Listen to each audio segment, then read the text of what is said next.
Businesswoman Jen Gibson wants to represent the voters of House District 99 in Charleston and Berkeley counties this November. I speak exclusively with Jen for a special edition of Quintin's Close-Ups. And be sure to download the free Quintin's Close-Ups app in your Apple or Google Play stores, or listen to this interview later on the iHeartRadio app. Jen Gibson. Hello, how are you? Good, and yourself? Good, tired. It was a late night. I was going to get to that because this is the Post and Courier headline from last night. President Trump's tweet helped Arrington stun Stanford. Lawmaker Smith cruises to victory in the Democratic primary. And of course, you had a lot of races on county council, state house races. What is it like for you to be running for office right now? It's a great time to be a Democrat running for office right now in South Carolina. We are the party of new ideas. We are the party that can deliver solutions for South Carolina's biggest challenges. And I'm so excited that we have a unified ticket of really powerful, strong public servants that are ready to do the work South Carolina needs done. And obviously, you know, Joe Cunningham is now the Democratic nominee for the 1st Congressional District. We're very excited about that. How would you work with him on a local level? On a local level, we're going to work on things like protecting access to women's health. We're going to work on things like making sure that gun violence is treated as the public safety crisis that it is. We're going to make sure that not only do we have a strong economy and lots of jobs, but the wages that go with those jobs are adequate for people to meet the living expenses in Charleston. And let me take you back to June 11th. You said this on your Facebook page. You said this quote, "As I listened to Reverend Manning tonight, I was inspired." He quoted Ecclesiastes 4:9-12, and reminding us that 2 is better than 1. As Americans, we can work together and create policy with input from all ideologies and create strong, effective legislation, arm in arm. Yes. When you think of gun control and the 3-year remembrance, and not really remembrance, but remembrance of the Mother Emanuel tragedy, where are you emotionally? Well, emotionally, I think that we are all devastated about the loss of life there.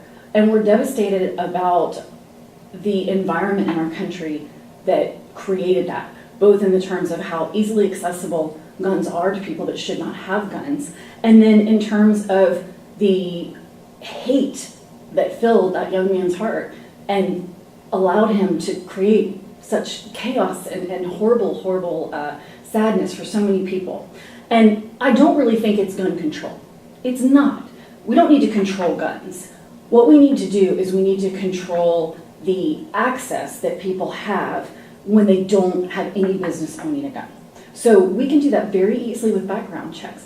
The systems are either in place or going to be in place. The information is there. We just need to make sure that we're efficiently getting it, and we need to have realistic expectations when there's a flag on somebody's profile. We need to give them a little time to research it. Yes, most of them are going to go on ahead and get that firearm anyways, and great, I'm glad that they are legally able to do that and they'll get it. I don't think it's too much to ask to protect the citizens of our state that they wait a few days longer if there was some kind of a mishap. You talk about citizens, let me go to May 30th. You said this on your Facebook page, quote, "Infrastructure and transportation are hot topics in District 99. Transit should be a part of our solution." Talk to me about the solution for the Wando Bridge now that it's been reopened on the westbound side. So no one feels transportation infrastructure issues like the people of District 99 because the Wando Bridge connects that district. And South Carolina has consistently, over the past several decades, not met the requirements that we need to for quality roads and infrastructure. So that's part one of the problem. We've had a Republican trifecta since 1992, and they have fallen short on the job of making sure that we have the infrastructure to develop our economy and move its citizens efficiently around the low country. We live in an area where we depend on bridges to get around. So I think that not only do we have to adequately fund transportation, but we have to think bigger. So transit can be a part of the solution. We can keep expanding roads, but we hit a bottleneck. So for example, we're widening Clements Ferry Road right now, but it's just going to hit the bottleneck of 526. So is that really going to solve our problem?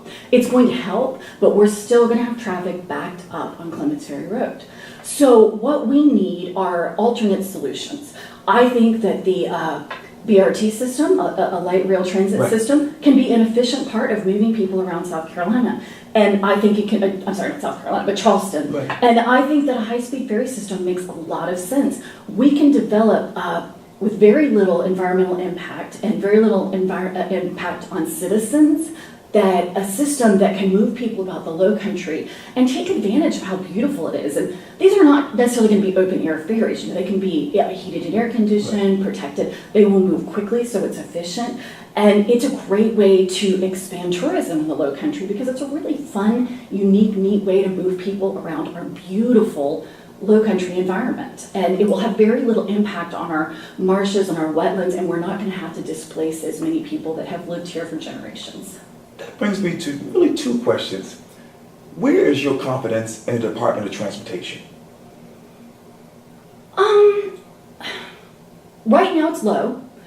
I think that the bridge is an example of that.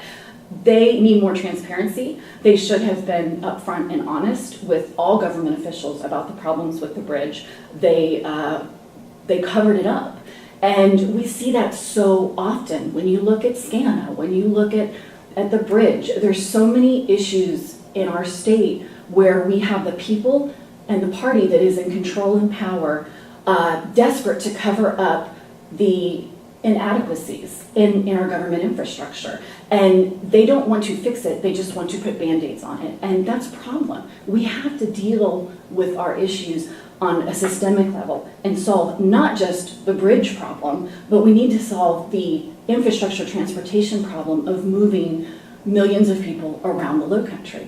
And that's going to take more than just widening a bridge or increasing the number of cables. We need to be planning, we need way more than a 10-year transportation plan. Canoe Plantation, you know, for 20 years, we've had the plans on the book of what that development is going to look like. We're using that is the roadmap that we have to use as we talk about developing that. Why in the world did we not have the infrastructure in place and ready to go for that? We should have been having this discussion about transit and widening roads and perhaps adding a ferry system back when all this was being discussed. Because when you add 9,000 residential units, that's a lot of people to move in an area. This is going to be a silly question. Never a silly question. But how did politics meet transportation, public transportation, and people's lives? Well, it's the way South Carolina does business. We have put all of the power in the legislature. And the history of that is really sad and tragic, why that exists.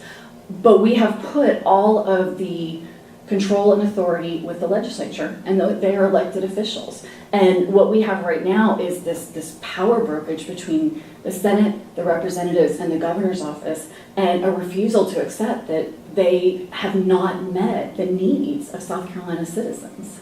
Describe to me the following in one word: U.S. prisoners subjecting detainees, that is, to forced labor. That is an issue that is unconscionable. I cannot believe that it happened. I remember I was at a Berkeley County meeting, and our sheriff in Berkeley County spoke about how with the jail up in Berkeley County that they had a wonderful program with the inmates that would come out and clean the litter off the road. So I approached him after the meeting and I said, "Could you tell me more about this program?" And he was very excited. He said, "Yes, you just give me your address and we'll send a crew out and they'll take care of it." And I said, "Well, no. I don't need anyone. I just wanted to know more about the details. What type of what type of inmate is coming out?" And he assured me that they were low offenders, that they were not violent, and it was very safe. And I asked him how much they were paying him. And then I think he realized that maybe this wasn't a great conversation to be having. He realized where I was coming at. And some of these people aren't even convicted of a crime. They just can't make unrealistic bail. And right now we have a system where you can buy your way out of prison in a bail situation. And then we have a system where basically if you're in it, you are you are enslaved by the state. And that is not okay. And when we see this privatization of public institutions, we are seeing an increasing amount of institutions that are designed to move people out of the prison population and rehabilitate them, be incentivized to fill beds and keep people in prison and use them as a labor force. That's a problem. And between now and obviously November, how would you go to the voters of District 99 and say, hey, I'm the person, why should I vote for you if I was living in Berkeley County? Well, actually, it's Charleston Right. and Berkeley County, and I believe that I am a unifier. I want to have a conversation with everyone because there is no solution that doesn't involve input from every single stakeholder. That includes conservatives, that includes progressive, that includes business owners, that includes stay-at-home moms, that includes kids, that includes adults. Everyone has to work together. And one solution that fits just one group isn't a really great solution. And I understand that. And I'm not in it for building my business. I'm not in it to build a profile and be part of the political glitterati. I am a mom and I have a great business that I want to go back to. And I just think that South Carolina and its people are too great to not step up and help, because I think I can.